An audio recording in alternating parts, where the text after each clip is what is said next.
किस्त नंबर 1 दर्द जुदाई। शफक काज़मी। मामा मुझे भी आपके साथ जाना है बाहर घूमने के लिए, ले जाओ ना प्लीज मामा। नन्ही अदन मामा को तंग करने लगी। तंग नहीं करो अदन, मैं नहीं लेकर जा रही, तुम्हें ले जाकर शर्म आती है हमें, एक तो लोग भी पहचान लेते हैं तुम्हें देख कर के किस घर की ख्वातीन है। मैं और तुम्हारी आपी जा रहे हैं। मामा प्लीज ना मुझे ले जाओ मामा, आपको क्यों शर्म आती है मुझे ले जाकर? क्या मैं इतनी बुरी हूँ? तंग नहीं करो और घर पर बैठो। नन्ही अदन घर बैठकर रोती रही। आखिर क्यों मामा आप मुझे कहीं नहीं लेकर जाती? आखिर क्यों आपको इतनी शर्म आती मुझसे? क्या मैं आपकी बेटी नहीं? बच्चे तो बच्चे होते हैं, इज्जत नफस तो उनकी भी होती है। बच्चे को ऐसी बात ना की जाए कि उनका दिल ही टूट जाए। जारी है बल्कि उन्हें प्यार और नरमी से असल वजह समझा दी जाए तो ना सिर्फ वो बात मान लेते हैं बल्कि किसी किस्म के अदम तहफ़्फ़ुज़ और गलत फहमी का शिकार भी नहीं होते। अदन ने हमेशा ही इस किस्म के रवैये सहे थे। इसकी बात तो सुनी ही ना जाती, अगर सुन भी ली जाती तो झिड़क दिया जाता। अदन की दो बहनें मीरब और जरनश थी, दोनों अदन से बड़ी थी। अदन शुरू से ही अपनी बड़ी बहनों के साथ रहती थी, उनके साथ सोती थी, तो कभी मामा से इतनी खास अटैच नहीं थी। अदन तुम्हें पता, हम लोग घूमने गए थे पूरी फैमिली, बहुत मजा आया था। वैसे सब कहीं ना कहीं वीकेंड पर घूमने गए थे। अदन तुम नहीं गई किया? हरीम ने अदन से पूछा। हरीम अदन की दोस्त थी। नहीं यार हम कहीं भी नहीं गए। क्यों अदन? बस किसी को घूमने का शौक नहीं? तभी अदन मुंह बनाती हुई कहने लगी, हाँ पर मामा और बहनें शॉपिंग करने गए थे तो तुम नहीं गई? यार चलो क्लास में देर हो रही, शायद मिस आमना आ गई हैं। अदन ने बात को चेंज कर दिया एकदम। हाँ अच्छा चलो यार बताओ ना, तुम नहीं गई शॉपिंग पर? हरीम ने क्लास रूम जाते हुए दोबारा पूछा। अदन को एक ही बात बार बार डिस्कस करना अच्छा ना लगा। अब वो क्या बताती? अदन अपनी दोस्त को कल वाला वाकया बताने में शर्मिंदगी महसूस कर रही थी।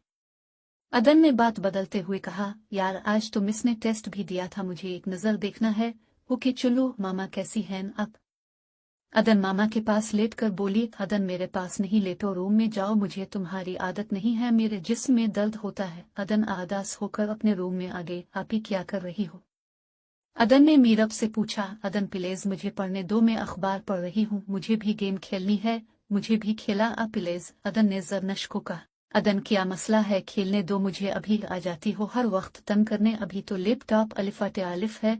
मामा जरनश को कही ना मुझे भी गेम खिलाए अपने साथ। नहीं मामा मैंने अभी लैपटॉप लिया, इसको कहीं कुछ और कर ले। अदन बड़ी बहन है, तंग ना करो इसको। लैपटॉप पर मामा पर वर कुछ नहीं, जाओ स्कूल का काम करो। अदन मायूस होकर गली में खेलने चलेगी। अदन सो जाओ, दोपहर का टाइम है। मामा ने अदन से कहा। नहीं मामा मुझे नींद नहीं आती दोपहर को, घर में सब सो रहे थे, बस अदन जाग रही थी। भाई सब सो गए, मैं बोर हो रही हूँ, आप मेरे साथ खेलो। घर में जो लड़का काम करता था, अदन इससे बात कर रही थी कि इतने में बाहर गली से बाल आ गई, बच्चे क्रिकेट खेल रहे थे।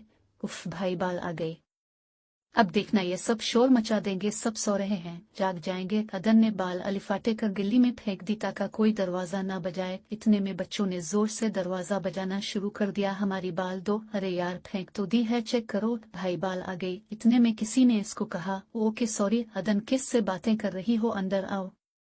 मामा की आवाज आई। मामा नींद में थी। मामा कुछ नहीं, अब सो जाओ, मैं कहती हूँ अंदर आओ। अदन उफ मामा। अदन जैसे अंदर आई, मामा ने मारना शुरू कर दिया। शर्म नहीं आती? लड़कों के साथ खेलती हो? है नहीं मामा मैं लड़कों साथ नहीं खेल रही थी, अब भाई से पूछ लो, बकवास बंद करो। माँ साथ झूठ बोलती हो? या है मामा सच बोल रही हूँ। मामा ने अदन के कान जोर से पकड़े थे। बीबी जी अदन मेरे साथ खेल रही थी, ये बाहर नहीं गई थी, तुम चुप करो, इसकी साइड ले रहे हो। मामा ने अदन को इतना मारा कि इसके जिस्म में दर्द शुरू हो गया। वो सारा दिन सोई रही, हिम्मत ही नहीं थी अलिफाटेनी की। हाय आज मैंने अपनी बच्ची को बहुत मारा। मामा ने अदन के सर पर बोसा देते हुए कहा। मामा क्यों मारा आपने? मीरब ने सवाल किया। लड़कों के साथ खेल रही थी। नहीं मैं नहीं खेल रही थी लड़कों साथ, बकवास नहीं करो, माँ साथ झूठ बोलती हो। मामा ने अदन को एक थप्पड़ लगाया। अदन के बदन में वैसे ही दर्द था, उठा नहीं जा रहा था, वो वापस से ही गिर गई और सो गई।